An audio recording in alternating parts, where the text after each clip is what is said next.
Cancer 28, a modern Pocahontas. Pocahontas was the woman, a Native American, who married a white man, the first recorded interracial marriage in America. And the focus here, from Jones's point of view, is that this Indian woman went to England and integrated herself within society. And Rudhyar focuses on the return journey, where her white husband came back and she introduced him to her tribe. So the image that we're metaphorically looking at here is the relationship between the past and the future. Now, the teacher Pir Vilayat Khan speaks of the push of the past and the pull of the future being able to meet in the present moment, by which is meant the tendency for things to continue in the direction, their trajectory continues unless forced to move. There's a lot of momentum associated with what has gone before. We tend to do what we did yesterday. We tend to continue to think what we thought yesterday, and so on. That tendency is a very strong conservative force in the psyche. We like to continue doing what works.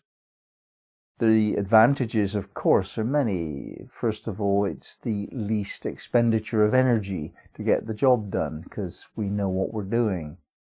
Secondly, on an emotional level, it's very reassuring to do what has been done before and you know it works. Thirdly, there's a lot of social pressure to do what's been done before, because everyone knows the way things should be, because that's the way they've always been. So there's a lot of push from the past. And yet the pull of the future is where we're going. It's the past is dead. The future, yet not created, is what we're all focusing our attention on. What's next? And it's got a strong pull. It's a different energy, the pull of the future.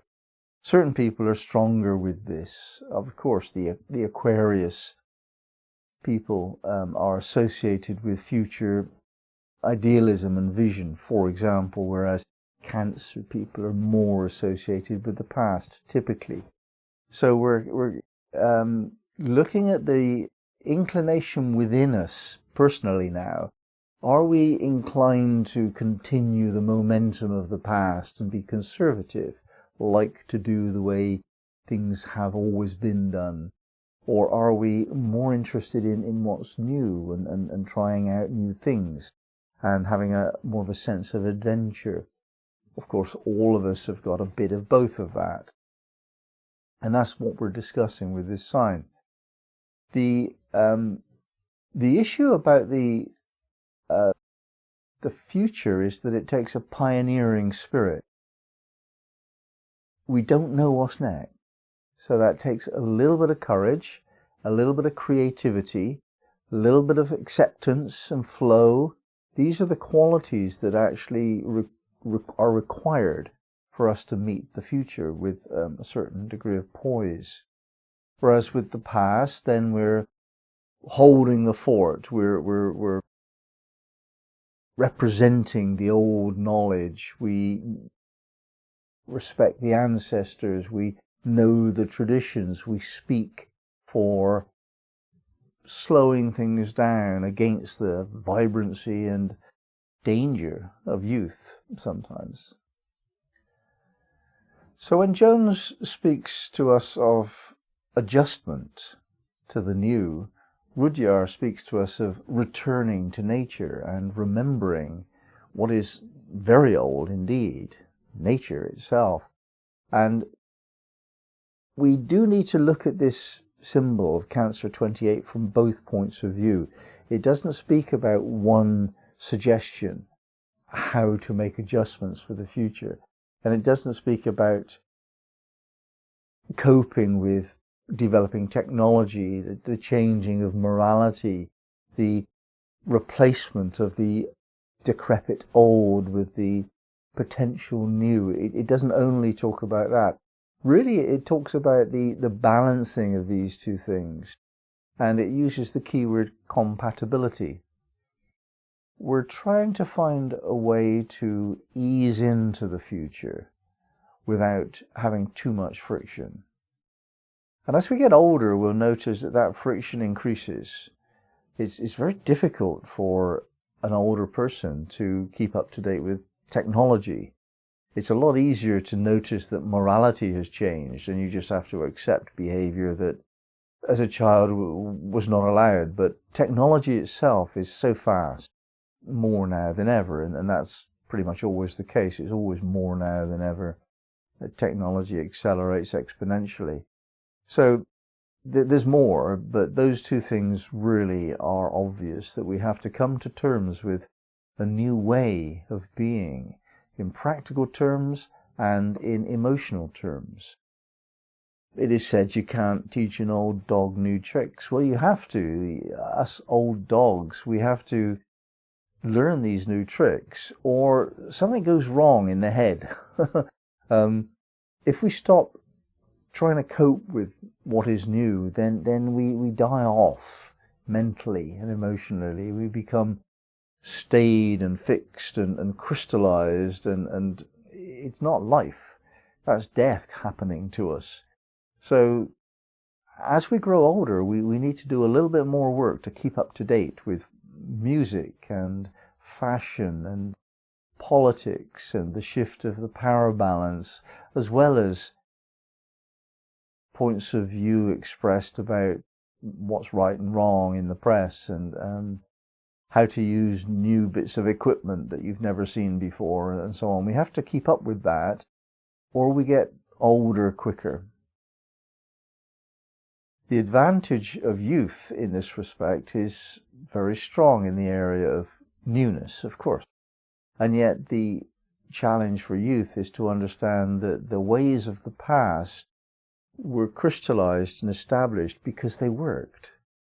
And the temptation to just be absolutely wild and free and do whatever you can because you feel like it, that temptation leads you into a state of being that you really wouldn't want if you knew about it before you did it.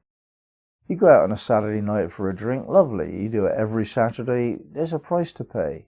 And it takes quite a few years before you realize you can't undo that damage. It's the same with relationships, get involved with this person or that person or the other person.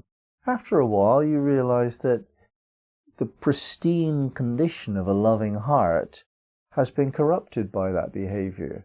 You can't really give your whole heart anymore because you spent it unwisely, chucking it around here, there, and everywhere. There's wisdom in the old ways of doing things, and yet there's the future written in the new ways of doing things. So both the young and the old have to find how to be compatible with each other. And it's not only the old and the young, the past and the future. It's everything that needs compatibility to reconcile friction into harmony.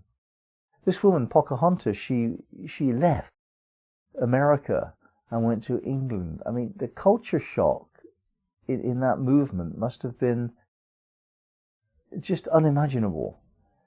To see the ways of the established society in Britain and compare that to the native tribe from which she came. How can you even do that? So it takes a certain kind of acceptance and surrender and just holding a curiosity in mind without making judgments about good and bad, right and wrong, and so on. This is the lesson here. It's to do with not really making any judgments about what is true or what is right or what you choose to do at first. Just allow a certain amount of time, flexibility, fluidity to sink into the moment and let it unfold before you until you know something that you did not know previously. Then you can make your informed decision. Then you can create a new place to stand, then you can crystallize new things into something which becomes, in time, an old thing.